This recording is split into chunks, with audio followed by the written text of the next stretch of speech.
So I'm going to talk to you first about how special education was and how it started and how it was way back even in the 1400s. So throughout history there have been many harsh words or acts of those with disabilities.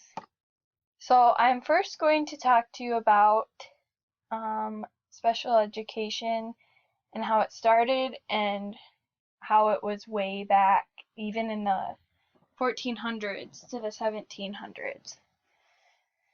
So throughout history there have been many harsh words or acts with those with disabilities, and it started way back in the Spartan time, where the parents were told that if they had an imperfect child or a child that had disabilities, they were told to leave their children in the cold.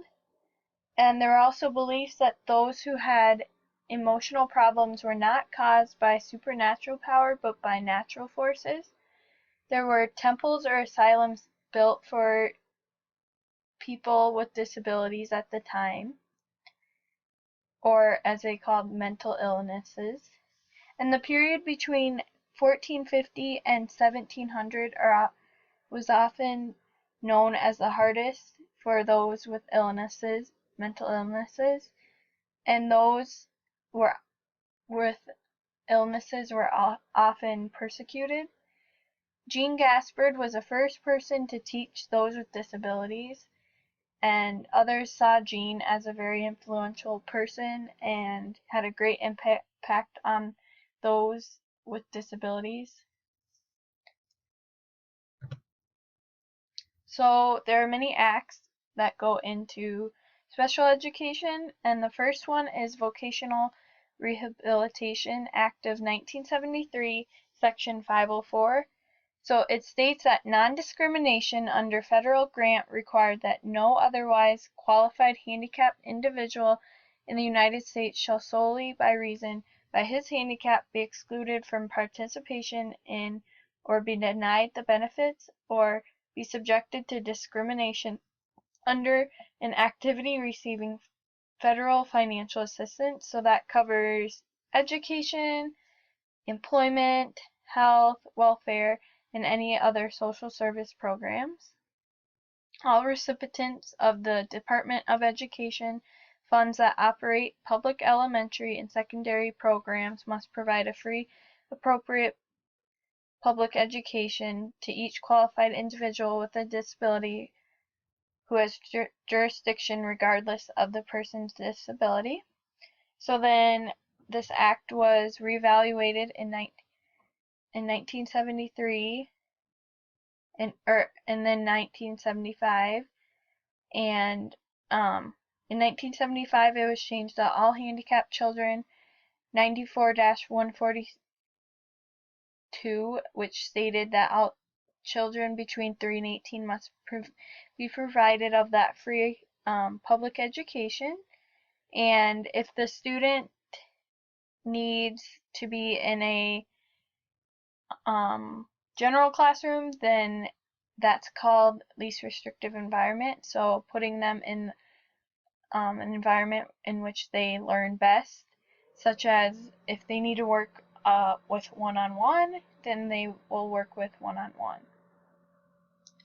So then in 1997 it changed to IDEA, as you see on the right, and that was Individuals with Disabilities Act, and that has 6 components, and that is zero reject, least restrictive environment, which I just talked about, non-discriminatory identification and evaluation, free appropriate public education, due process safeguards, and parent and student participation.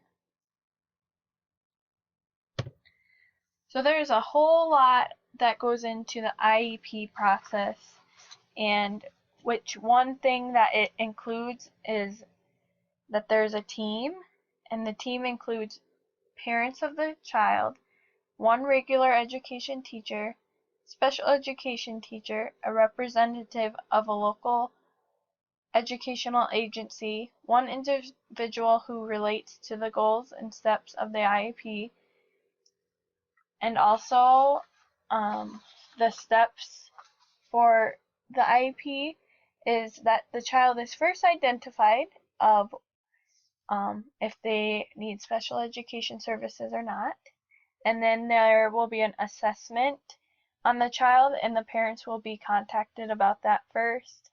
And then after the child is assessed, then there will be a IEP meeting, and the parents will be contacted again about setting up a meeting time for that IEP meeting. And then at the IEP meeting, it is written, and then the services are then provided, and the progress is measured and reported to the parents, and then it is reviewed many times, and then the child is re-evaluated. So there are many types of disabilities. There are 13 categories. Autism, which sometimes students have hard time interacting with others. Deafness, blindness, hearing impairment, hearing problems, or interacting with others. Mental disabilities, they often have problems adapting to different activities or changing the routine. Also, there are multiple disabilities, orthopedic disabilities, and they have a harder time moving around. Other health impairments, Tourette's syndrome, emotional disturbance, specific learning disabilities, speech or language impairment, traumatic brain injury, visual impairment, and pervasive developmental disabilities. So you as the parent, you have many rights, and in 1997 and 2004, when IDEA was reevaluated, that addressed the participation of the parents in the development of their child's program. So you as a parent, you are to be included with any decision making for your child.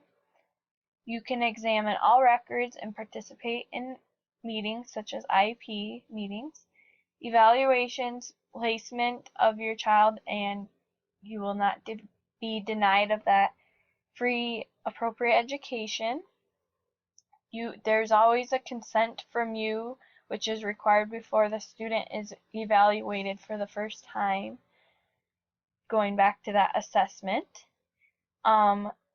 You also have the right to obtain any independent education evaluation, and you have the right to challenge or appeal any decision of your child, and you are responsible for notifying public agency for placement of private school expense.